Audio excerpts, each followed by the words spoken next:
আসসালামু আলাইকুম বন্ধুরা, আশা করি আপনার সবাই ভালো আছে। আমি একটা ধাঁধা বলবো, অনেকে বলে ধাঁধা অর্থ কি, আমি সেটা ভেঙে দেব। পুঁজি কম, পুঁজি কম, বুঝি কম, খাই কম। এর অর্থ হলো, মানে হলো, প্রশ্ন উত্তর হলো, পুঁজি কম মানে আমার টাকা কম, বাজার করি কম।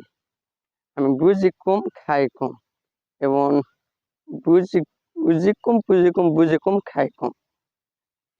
মানে টাকা কম, খাই কম, বুঝি কম, কথা কয় কম।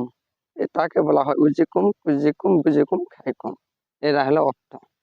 যাক বন্ধুরা, ভিডিওটি ভালো লাগলে লাইক, কমেন্ট, শেয়ার অবশ্যই করবেন। উজি কম, পুঁজি কম, বুঝি কম, খাই কম। মানে উজি মানে টাকা কম, খাই কম, কথা বলি কম, ওই জন্য বুঝি কম। যাক বন্ধুরা, ভালো থাকেন আপনারা সবাই। আল্লাহ হাফেজ।